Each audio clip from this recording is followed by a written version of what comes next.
Hello दोस्तों, हमारा नाम हिमांशु ब्रह्मणिया है और आपके चैनल का नाम है हिमांशु ब्रह्मणिया स्टडी पॉइंट। ठीक है, आइएगा प्रायद्वीपीय पठार पढ़ रहे हैं। प्रायद्वीपीय पठार में हम केंद्रीय उच्च भूमि पढ़ रहे हैं और आपको पता है कि केंद्रीय उच्च भूमि के अंतर्गत अरावली श्रेणी आती है, मालवा पठार आता है, बुंदेलखंड आता है, ठीक है, विंध्याचल आता है और सतपुड़ा आता है। क्लियर है पॉइंट। तो इससे पहली वाली वीडियो जिसने अरावली श्रेणी नहीं देखा है तो अरावली श्रेणी को जाकर पढ़ सकता है। इससे पिछली वीडियो प्लेलिस्ट में जाइएगा, वहां पर आपको मिलेगी। आइएगा स्टार्ट करते हैं। आज हमें क्या पढ़ना है? आज हमें विंध्याचल और क्या पढ़ना है? सतपुड़ा पढ़ना है। विंध्याचल और सतपुड़ा पहाड़ी पढ़नी है। क्लियर है पॉइंट। देखिएगा, बिल्कुल ध्यान से समझिएगा। ये जो है, ये जो श्रेणी है, वास्तव में ये श्रेणी, ये आपकी कौन सी है? ये आपकी अरावली श्रेणी है। कौन सी श्रेणी है? अरावली श्रेणी। ठीक है, हमने पहले भी बताया था आपको अरावली श्रेणी के बारे में, आप पिछली वाले वीडियो में जाकर देख सकते हैं। ठीक है, इसी के नीचे यहां पर क्या है? वास्तव में यहां पर अरावली श्रेणी और किसके बीच में? अरावली श्रेणी और विंध्याचल के बीच में एक पठार पाया जाता है जिसे हम क्या कहते हैं? मालवा पठार कहते हैं। यानी कि ये जो पठार है वास्तव में ये कौन सा पठार है? मालवा पठार। क्या है? मालवा पठार। क्लियर है पॉइंट? आ रही है बात समझ में? अब होता क्या है वास्तव में, देखिएगा, यहां से दो धाराओं के रूप में गंगा निकलती है। दो धाराओं के रूप में निकलती है, एक भगीरथी और एक अलकनंदा। यानी कि भगीरथी और अलकनंदा कहां पर? जब देव प्रयाग में आपस में मिलती है तो इसे हम क्या कहते हैं? गंगा कहते हैं। और उसके बाद में ये कहां चली जाती है? बांग्लादेश चली जाती है, 5 राज्यों में प्रवाहित होते हुए। अब यहां से क्या होती है? यमुनोत्री से एक और नदी निकलती है उत्तराखंड से ही, जिसे हम क्या कहते हैं?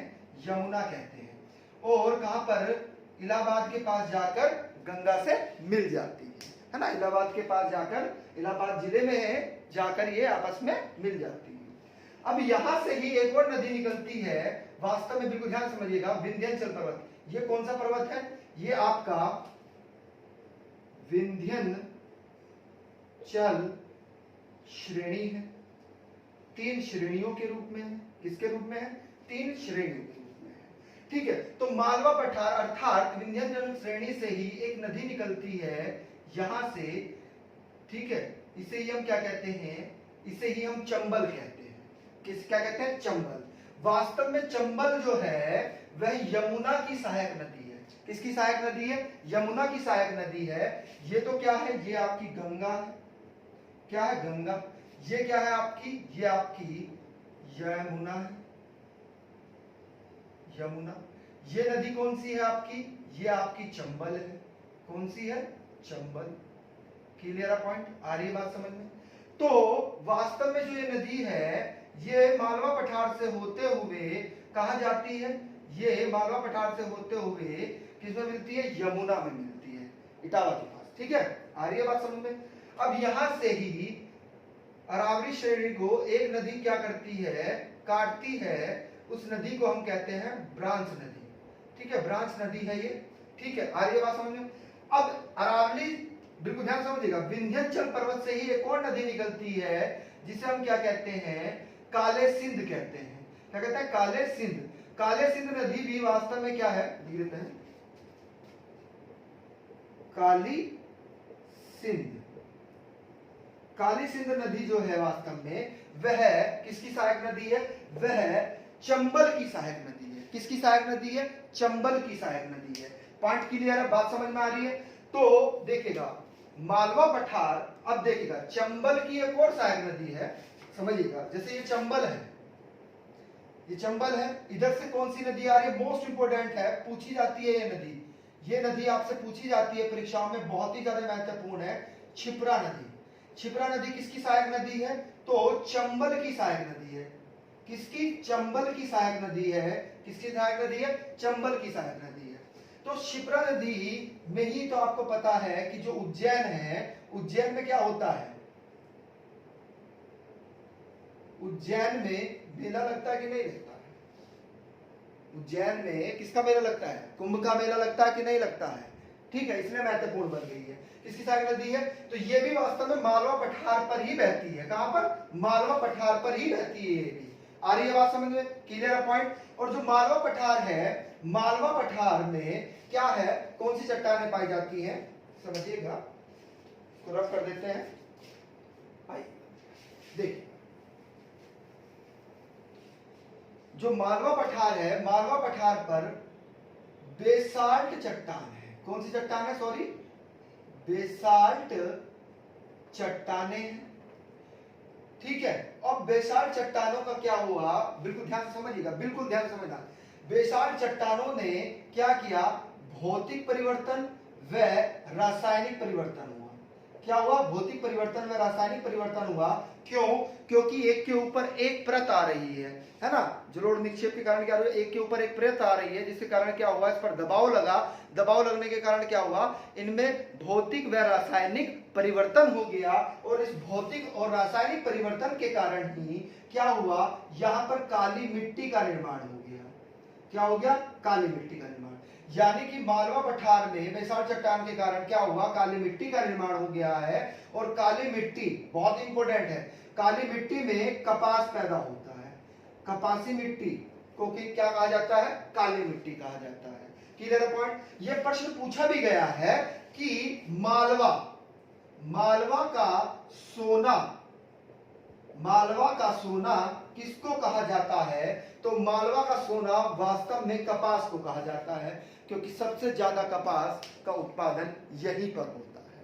ठीक है, आ रही है बात समझ में? कमेंट करके हमें जरा बताइएगा कि इस वर्ष कपास उत्पादन में कौन सा राज्य प्रथम है। ऑप्शन दे दें? चलिएगा, या तो देखिएगा, गुजरात या फिर राजस्थान या फिर महाराष्ट्र। ठीक है, आपको कमेंट करके बताना है। चलेगा, अगला फैक्ट देखते हैं, आइएगा। तो ये तो थी कुछ मालवा पठार से भी बेसिक बातें थी। ठीक है, क्लियर है पॉइंट? अब बिल्कुल ध्यान से समझना है, बुंदेलखंड के बारे में भी समझना है। बिल्कुल ध्यान से समझिएगा, बुंदेलखंड भी, क्योंकि केंद्रीय संरचना में आता है बुंदेलखंड। ठीक है, तो बुंदेलखंड वाला क्षेत्र वास्तव में है क्या, इसको समझिएगा।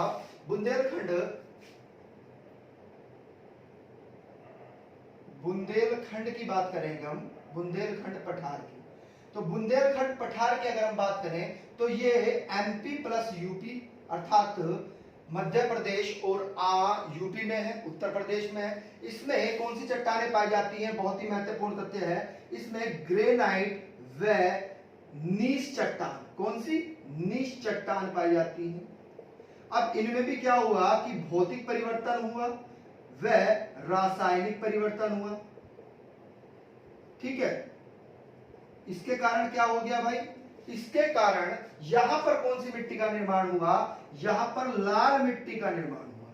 कौन सी मिट्टी का? लाल मिट्टी का निर्माण हुआ।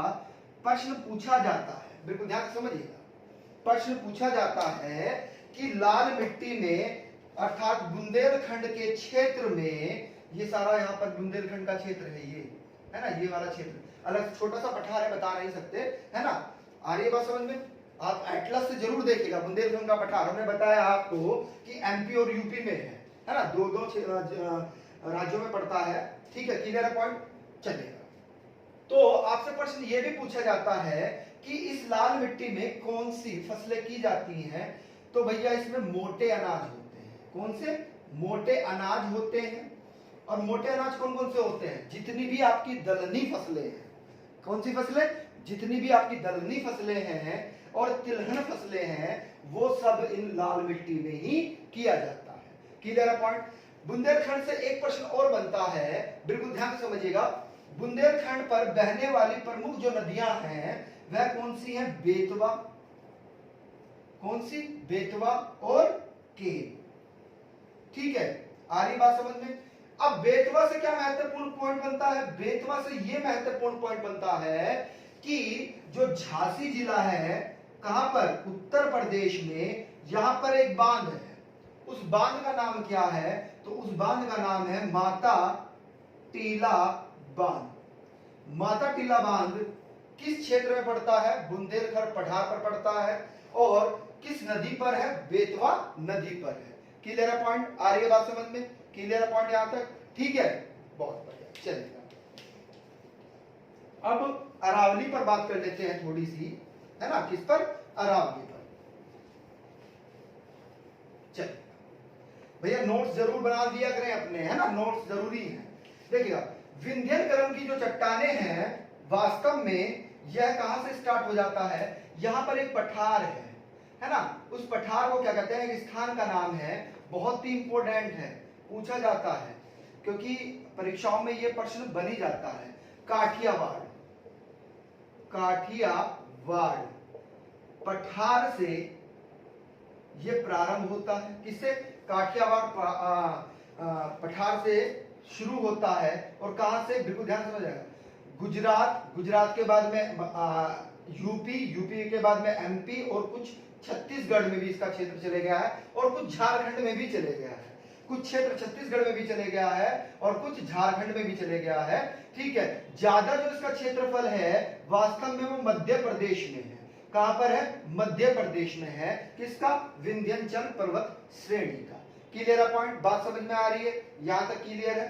वास्तव में जो विंध्याचल पर्वत है वह कैसा पर्वत है? अर्थात हम दोनों की ही बात करें, चाहे सतपुड़ा हो चाहे विंध्याचल हो। ठीक है, चाहे सतपुड़ा हो चाहे विंध्याचल हो, ये दोनों के दोनों पर्वत कैसे हैं? ब्लॉक पर्वत है। कैसे पर्वत है? ब्लॉक पर्वत है। ठीक है, कैसे पर्वत है? ब्लॉक। ब्लॉक पर्वत क्या होते हैं? या भ्रंशवोत, क्या? भ्रंशवोत पर्वत है।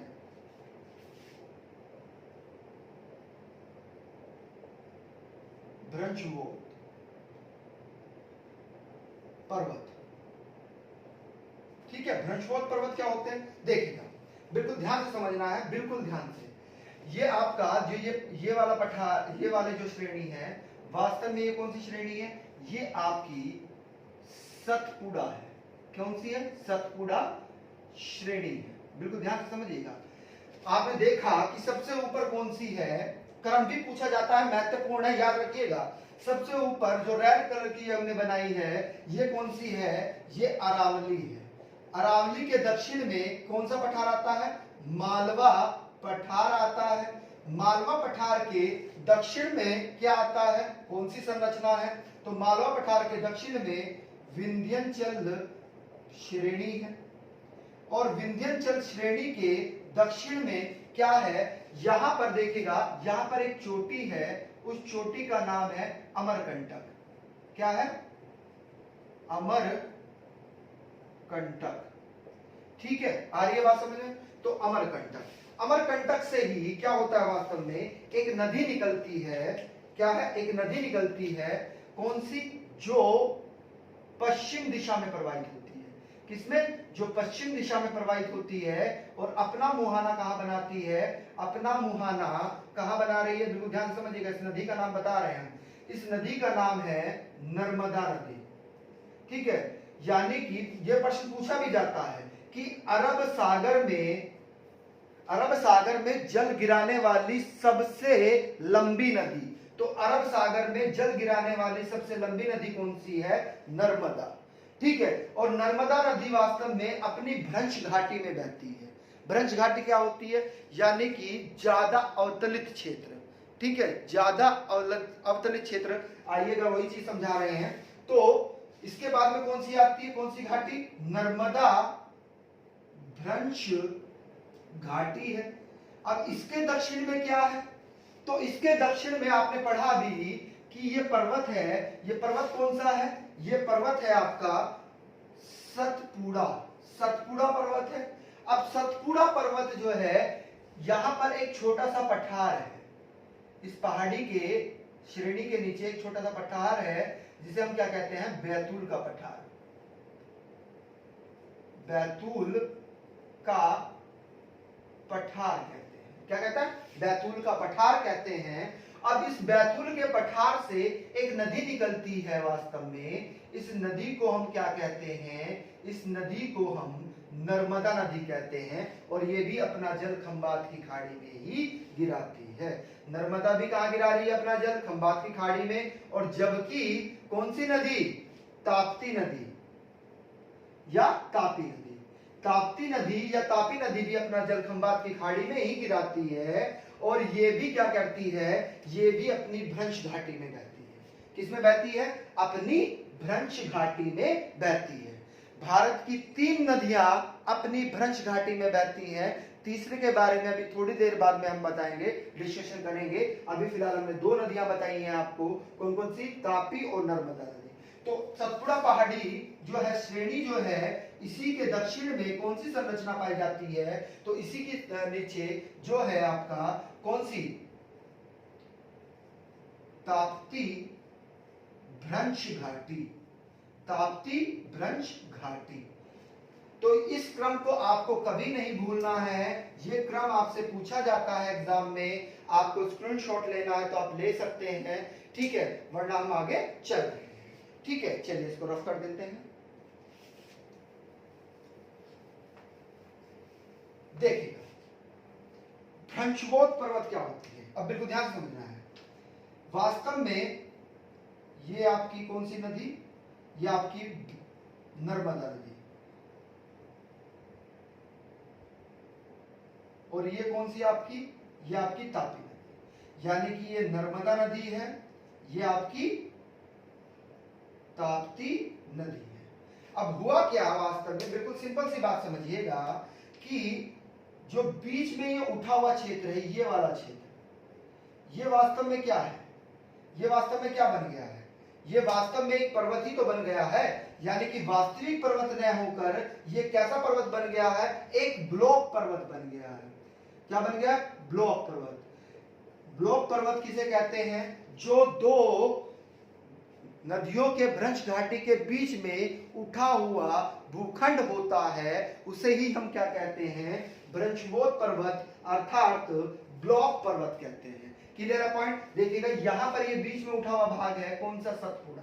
ठीक है, इधर कौन सा भाग पर उठा हुआ है? विंध्याचल। तो विंध्याचल भी उठा हुआ है और सतपुड़ा भी उठा हुआ है। यानी कि ये दोनों के दोनों पर्वत कैसे हैं? ब्लॉक पर्वत हैं। कैसे पर्वत है? ब्लॉक पर्वत है। Clear point? आ रही है बात समझ में? क्योंकि ये भाग बीच में उठा हुआ है।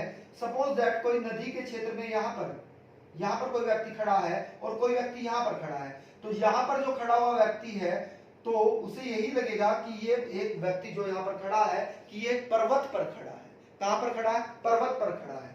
सिंपल सी बात है,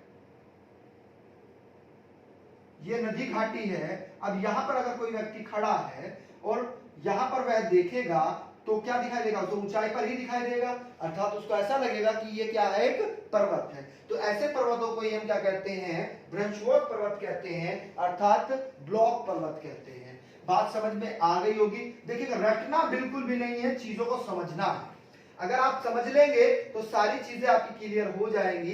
क्लियर है पॉइंट? आ रही है बात समझ में? चलिएगा तो अब काठियावाड़ से ही प्रारंभ होता है आपका विंध्याचल पर्वत। कौन सा पर्वत? विंध्याचल पर्वत। और एक चीज और समझिएगा, गुजरात, उत्तर प्रदेश, मध्य प्रदेश और छत्तीसगढ़ और झारखंड में भी इसका कुछ क्षेत्र है। क्लियर है पॉइंट? प्रश्न ये पूछा जाता है विंध्याचल पर्वत से कि बहुत ही महत्वपूर्ण पॉइंट है, बिल्कुल समझिएगा ध्यान से, कि भारत का प्राकृतिक विभाजन कौन सी संरचना करती है? तो विंध्याचल पर्वत ही करता है। वास्तव में विंध्याचल पर्वत क्या कर रहा है? विंध्याचल पर्वत के उत्तर में तो क्या है? उत्तर भारत है। क्या है? उत्तर भारत। जबकि विंध्याचल पर्वत के दक्षिण में जो भूखंड है भारत का, उसे हम क्या कहते हैं? दक्षिण भारत कहते हैं।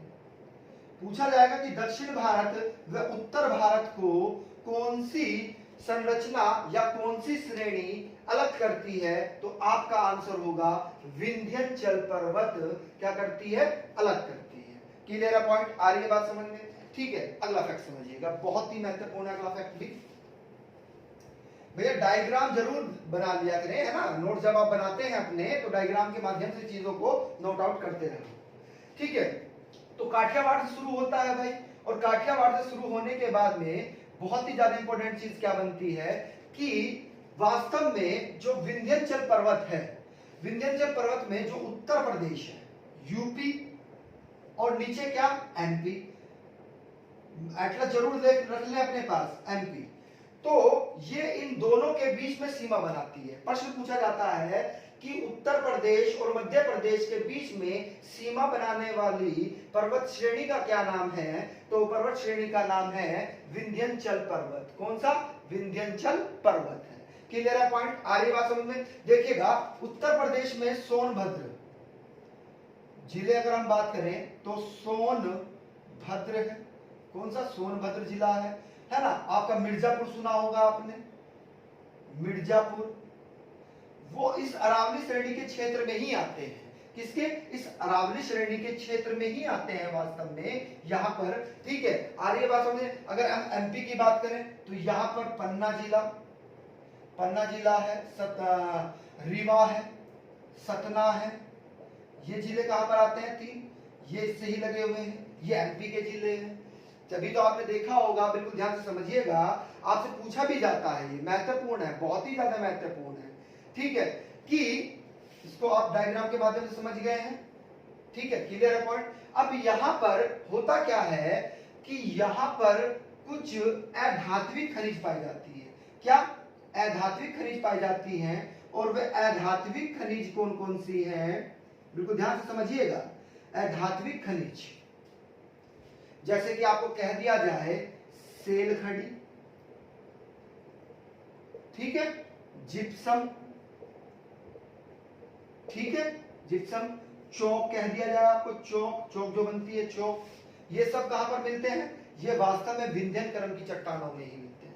कहां पर? विंध्यनकरम की चट्टानों पर, है ना। अब जिप्सम की बात आ गई है तो आपको पता है कि उत्तर प्रदेश में, कहां पर? उत्तर प्रदेश में ये दोनों जिले जिप्सम के लिए मशहूर हैं। किसके लिए? जिप्सम के लिए मशहूर हैं। कौन कौन से? सोनभद्र और मिर्जापुर, है ना। यहाँ पर उत्तर प्रदेश में क्या पाया जाता है? जिप्सम पाया जाता है ना। आ रही है बात समझ में? और आपको पता है जिप्सम किस में प्रयोग किया जाता है? जिप्सम सीमेंट में प्रयोग किया जाता है, यानी कि सीमेंट में मिलाया जाता है जिप्सम। तो इसी कारण सीमेंट उद्योग कहां पर? उत्तर प्रदेश में कहां पर ज्यादा है? सोनभद्र व मिर्जापुर में ज्यादा है। ठीक है, और यहीं पर ही दो खाने भी हैं, आपको पता भी होगा, सीमेंट उद्योग जहां पर महत्वपूर्ण है, चूरक व चुनार। सुना होगा, मिर्जापुर में पड़ता है चुनार। चूरक भी बहुत इंपॉर्टेंट है, खाने पूछी जाती है। Clear point? आ रही है बात समझ में? चलेगा, आगे चलते हैं। स्क्रीनशॉट ले लिया है आपने? ले लीजिएगा। चीजों को रटना नहीं है, चीजों को क्रम से कड़ी के अनुसार जोड़ते हुए चलना है और पढ़ना है। ठीक है, चलेगा। हाँ, जो नए व्यूअर्स हैं, जिन्होंने अभी तक हमारे चैनल को सब्सक्राइब नहीं किया है, तो वो हमारे चैनल को सब्सक्राइब कर लें और बेल आइकन ऑन कर लें, और लाइक करना ना भूलिएगा और शेयर करना भी ना भूलिएगा। Thank you. ठीक है, चलेगा, आइएगा, क्योंकि आप फैमिली हैं और फैमिली का सपोर्ट होना बहुत जरूरी है। यदि हमारी फैमिली हमारा सपोर्ट नहीं करेगी तो हमारा मनोबल गिर जाएगा। और जैसे आप हमें सपोर्ट करेंगे, लाइक करेंगे, सब्सक्राइब करेंगे, शेयर करेंगे, कमेंट करेंगे, जो चीज समझ में नहीं आती है तो उसे कमेंट में भी कर दिया करें। हम कमेंट पढ़ते हैं, तो आप कमेंट जरूर किया करें। ठीक है, चलिए। अब यहां पर एक चीज और समझिएगा बिल्कुल ध्यान से, कि इनके कुछ नाम भी हैं, इनके नाम भी हैं, बिल्कुल ध्यान से समझना है। यानी कि जो विंध्याचल पर्वत है, ये विंध्याचल पर्वत की इस श्रेणी का नाम की अगर हम बात करें, वास्तव में जो कहां पर है? एमपी में है, मध्य प्रदेश में है। मध्य प्रदेश में इसे भंडारे कहते हैं। क्या कहते हैं? भंडारे। जबकि झारखंड में इसे क्या कहते हैं? पार्श्वनाथ कहते हैं, पार्श्वनाथ कहते हैं। Clear point? आ रही है बात समझ में? छत्तीसगढ़ में इसको क्या कहते हैं? मोस्ट इंपोर्टेंट, छत्तीसगढ़ में इसे कैमूर पहाड़ी कहते हैं। क्या कहते हैं? कैमूर पहाड़ी। तो ये चीज याद रखिएगा, आपसे पूछा जा सकता है। वास्तव में 3 श्रेणियां हैं, इसे क्या कहते हैं? भंडारे, इसे क्या कहते हैं? कैमूर, है ना। लेकिन कभी कभी झारखंड वाला भी पूछ लेता है, तो उसे हम क्या कहते हैं वास्तव में? क्योंकि बिहार से अलग हुआ था ना, कुछ क्षेत्र बिहार में भी चले गया है, बिहार के बाद में अभी अलग हुआ है झारखंड, आपको पता ही है। ठीक है, तो पार्श्वनाथ कहते हैं वहां पर। किसको? विंध्याचल श्रेणी। ठीक है, विंध्यन माता का मंदिर है, बताइएगा हमें कहां पर है, मिर्जापुर में है या सोनभद्र में है, इन्हीं के नाम से है, बहुत ही फेमस मंदिर है, माता का मंदिर है, विंध्याचल पर्वत श्रेणी पर ही है ना, उत्तर प्रदेश में। क्लियर है पॉइंट, बात समझ में आ रही है यहाँ तक, ठीक है। आ जाइएगा अब थोड़ी सी एक बात और कर लें कि विंध्याचल पर्वत पे जो महत्वपूर्ण नदियां बहती हैं उनके बारे में हम आपको बता देते हैं। तो विंध्याचल पर्वत से आपको पता लगा कि सबसे लंबी तो कौन सी निकली, चंबल नदी निकली थी, उसके बाद चंबल की सहायक नदी काली सिंध निकली थी, उसी के बाद में हमने बताया कि यहीं से और नदी निकलती है जिसे हम कहते हैं केन, ठीक है, कौन सी नदी, केन। और हमने चंबल की एक सहायक नदी भी बताई थी आपको, उसका क्या नाम था, उसका शिप्रा नाम था, ठीक है, जो उज्जैन में मिलती है।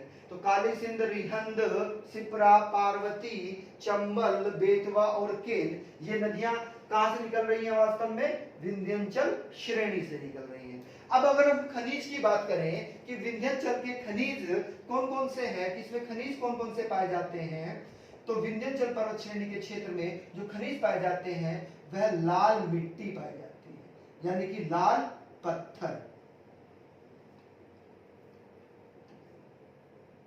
लाल पत्थर पाया जाता है, ठीक है। लाल पत्थर के साथ साथ चूना पत्थर भी पाया जाता है, ठीक है, चूना पत्थर के साथ साथ बलुआ पत्थर भी पाया जाता है, बलुआ पत्थर के साथ साथ कोयला भी पाया जाता है, कोयले के साथ साथ यहां पर हीरा भी पाया जाता है, ठीक है, क्या पाया जाता है, हीरा, है ना, क्लियर है पॉइंट, आ रही है बात समझ में। यहां पर आपको लाल रेत भी मिलता है, कौन सा, लाल रेत, जिसे आप क्या कहते हैं, मुरंग कहते हैं, क्या कहते हैं, मुरंग, ठीक है, ये भी पाया जाता है। यहां पर डोलोमाइट भी पाया जाता है, डोलोमाइट पत्थर भी पाया जाता है, डोलोमाइट पत्थर, डोलोमाइट पत्थर भी। तो ये सब खनिज कहां से पाया जा रहा है, ये सारा खनिज आपको विंध्याचल पर्वत श्रेणी से प्राप्त हो रहा है। क्लियर है पॉइंट, आ रही है बात समझ में, क्लियर है, ठीक है, आगे चलते हैं, रफ कर देते हैं, स्क्रीनशॉट लेना है तो ले लीजिएगा। चलिए अब एक चीज और समझिएगा, सतपुड़ा की अगर हम बात करें, ये सबसे नीचे जो श्रेणी है, तीन ही श्रेणियां है ना, आपकी अरावली श्रेणी, विंध्याचल श्रेणी और उसके बाद में ये वाली कौन सी है, ये आपकी सतपुड़ा है, ठीक है। तो सतपुड़ा की भी तीन श्रेणियों हैं और इन तीनों श्रेणियों का नाम है, बिल्कुल ध्यान से समझना है, देखिएगा, जो सबसे प्रारंभ में शुरू होती है उसका क्या नाम है, जो बीच में शुरू होती है उसका क्या नाम है, सब पर हम चर्चा करते हैं। सबसे पहले एक चीज समझ लीजिएगा कि ये गुजरात से स्टार्ट होता है और गुजरात के बाद में एमपी में जाता है और एमपी के बाद में छत्तीसगढ़ में जाता है और कुछ क्षेत्र इसका झारखंड में भी है, कुछ क्षेत्र इसका झारखंड में भी है। तो आइएगा अभी आपसे बात कर लेते हैं, बिल्कुल ध्यान से समझिएगा। जो सबसे प्रारंभ में जो श्रेणी है उसे हम क्या कहते हैं, राज पीपला, बीच वाले को कहते हैं महादेव, महादेव के बाद में ये आपकी कौन सी हो गई, मैकान, ठीक है, आ रही है बात समझ में, क्लियर है पॉइंट। अब महादेव के नीचे ही तो सटा हुआ कौन सा पठार है, ये पूछा भी गया है, बैतूल का पठार, कौन सा पठार, बैतूल का पठार, बैतूल का पठार है। और यहां से कौन सी नदी निकलती है, ताप्ती नदी, कौन सी नदी, ताप्ती नदी निकलती है ना, अपनी भ्रंश घाटी में बहती है।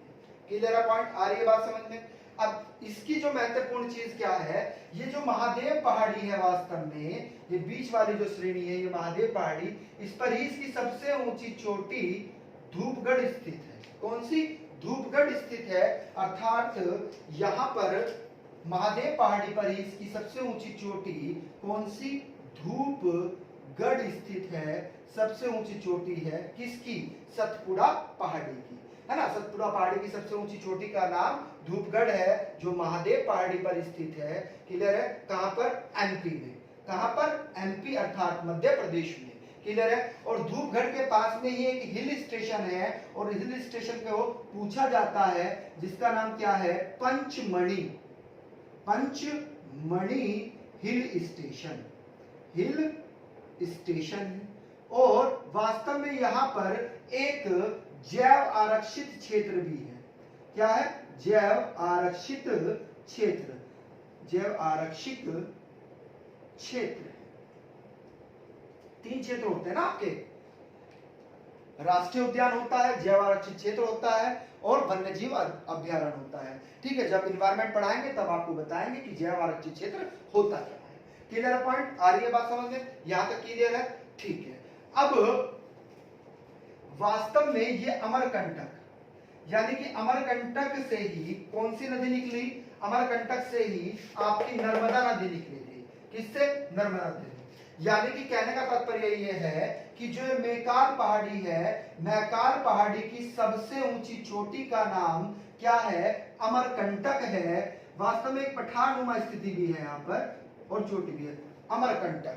ठीक है, पठार भी है और चोटी भी है। तो अमरकंटक ये महत्वपूर्ण है। ये अमरकंटक वास्तव में मध्य प्रदेश व छत्तीसगढ़ दोनों में विस्तृत है। किसमें? मध्य प्रदेश और छत्तीसगढ़ दोनों में विस्तृत है। क्या? अमरकंटक। क्योंकि अमरकंटक क्यों इंपॉर्टेंट बन गया? वास्तव में अमरकंटक से 2 नदी निकलती हैं। एक तो आपने पढ़ी अभी, जो पश्चिम की ओर जा रही है और अपना जल कहां पर गिरा रही है? खंबात की खाड़ी में गिरा रही है, अर्थात नर्मदा नदी, जो अरब सागर में जल गिराने वाली सबसे लंबी नदी है। क्योंकि ये सारा क्या है? अरब सागर है, और ये क्या है आपका? बंगाल की खाड़ी है, और नीचे क्या है आपका? हिंद महासागर है। क्या है? हिंद महासागर। तो यहां से जो नदी निकलती है वास्तव में वह कौन सी है? केन नदी। कौन सी नदी?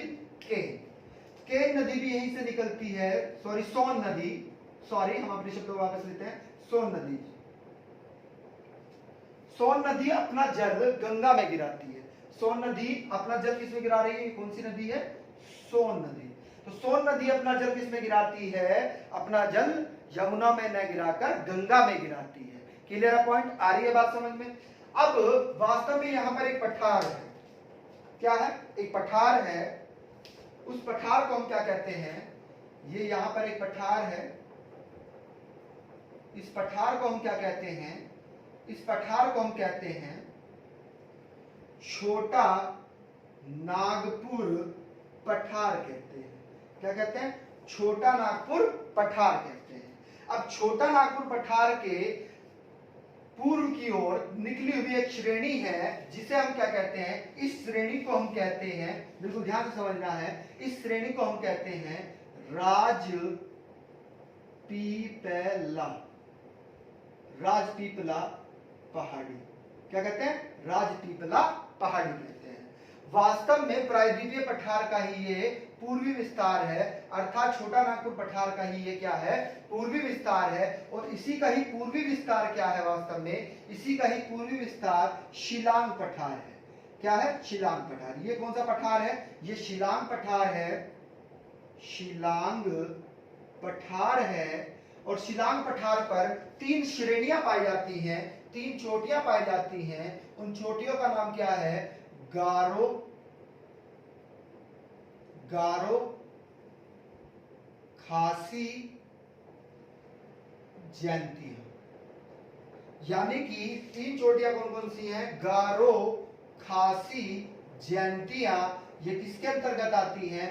ये शिलांग पठार के अंतर्गत आती हैं, अर्थात हिमाचल पठार के, सॉरी मेघालय पठार के अंतर्गत आती हैं। मेघालय। ठीक है, क्लियर पॉइंट? और सबसे बड़ी बात क्या है इसकी? अगर हम कहें कि शिलांग पठार की सबसे ऊंची चोटी का नाम क्या है, तो सबसे ऊंची चोटी वास्तव में गारो हिल्स पर स्थित है।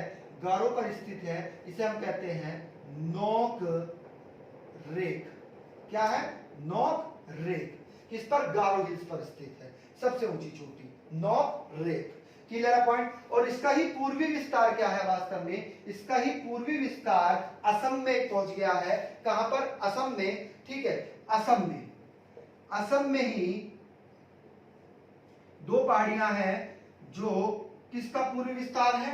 वास्तव में शिलांग पठार का ही पूर्वी विस्तार है, अर्थात छोटा नागपुर पठार का ही पूर्वी विस्तार कह सकते हैं, या राजपीपला पहाड़ी का ही सबसे पूर्वी विस्तार कह सकते हैं, या शिलांग पठार का ही पूर्वी विस्तार कह सकते हैं। वही असम में स्थित है, जिसे हम क्या कहते हैं? मिकिर और रेंगमा। मिकिर और रेंगमा। क्लियर है पॉइंट? ये दोनों की दोनों कहां पर है? असम में है। कहां पर है? असम में है।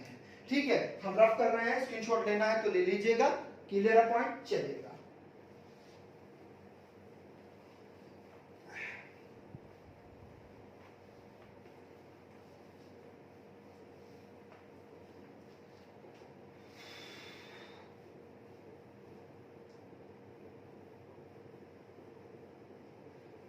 चलिए,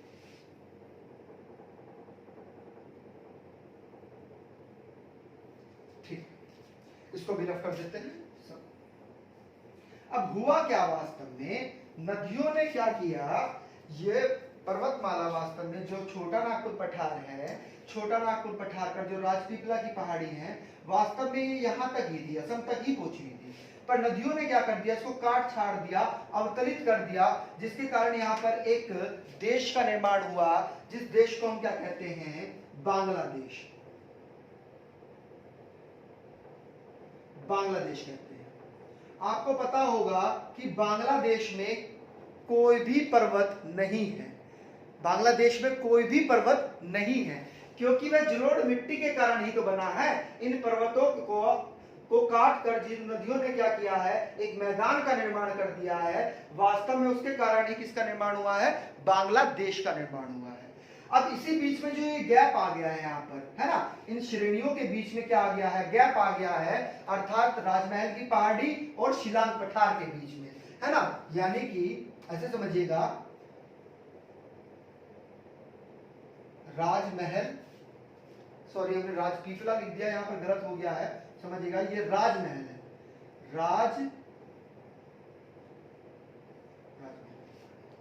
राजमहल की पहाड़ी, ठीक है, किसकी, राजमहल,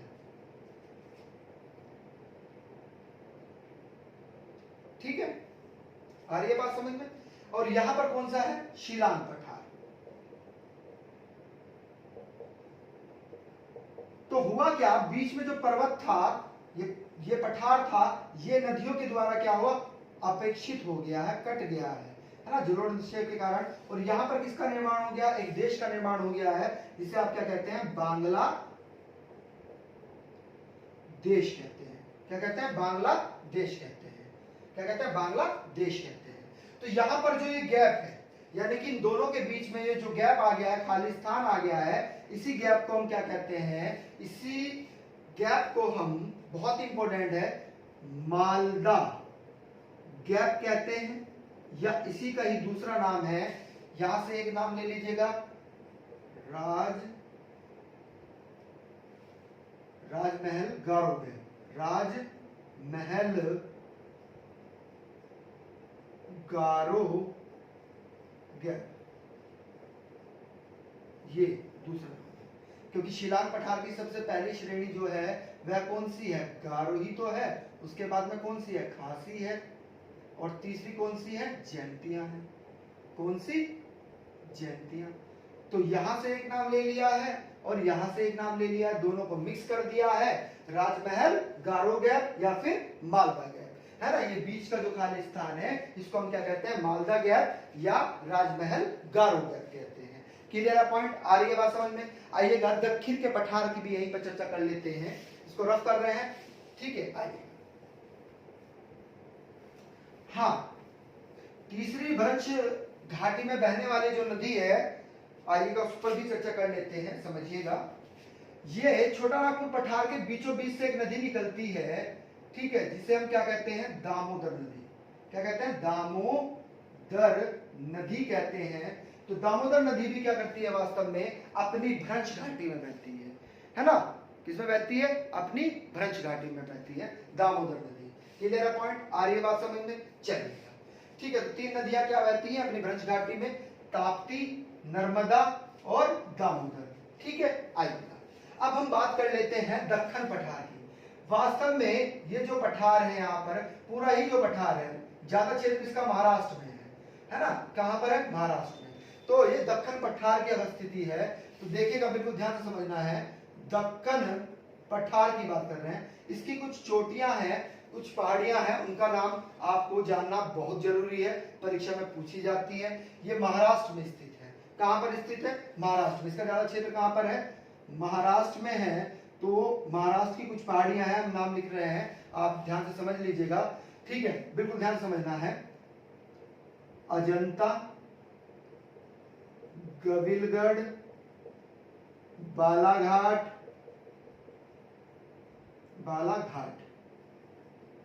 और हरिश्चंद्र।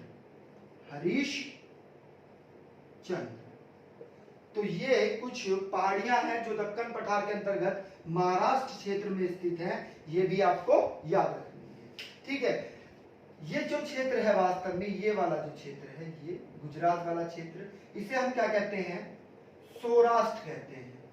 सौराष्ट्र में भी कुछ पहाड़ियां हैं, उनका भी नाम आपको याद रखना है, हम बता रहे हैं। ठीक है, आइएगा देखिएगा, मांडव, गिर और बर्दा। ठीक है, ये आपकी कौन सी है? गिर है, ये आपकी मांडव है, और ये आपकी बर्दा। ठीक है, तो ये भी पहाड़ी आपको याद रखनी है, भूलना नहीं है। ठीक है, तो अगर वीडियो आपको अच्छा लगा हो तो इसे लाइक करिएगा, और भैया कमेंट जरूर किया करो, जो भी कोई प्रॉब्लम होती है कमेंट बॉक्स में आप डालिए, नेक्स्ट वीडियो में हम उसका सॉल्यूशन आपको देंगे। ठीक है, और जो नए व्यूअर्स हैं जिन्होंने हमारे चैनल को सब्सक्राइब नहीं किया है, वो हमारे चैनल को सब्सक्राइब कर ले और बेल आइकन ऑन कर ले।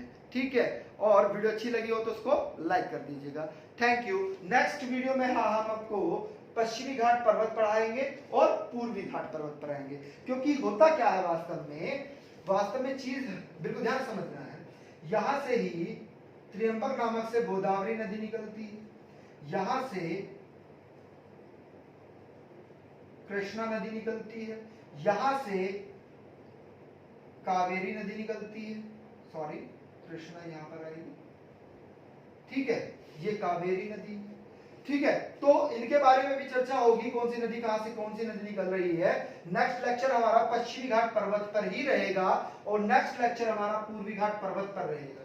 कोशिश यही करेंगे कि एक ही वीडियो में हम दोनों को समायोजित कर लिया जाए, है ना, और महत्वपूर्ण तथ्यों पर चर्चा की जाए। इसके बाद में आपको पूर्व उत्तर की जो पहाड़ियां, सॉरी जो पठार है, पठार का एक वीडियो अलग से रहेगा।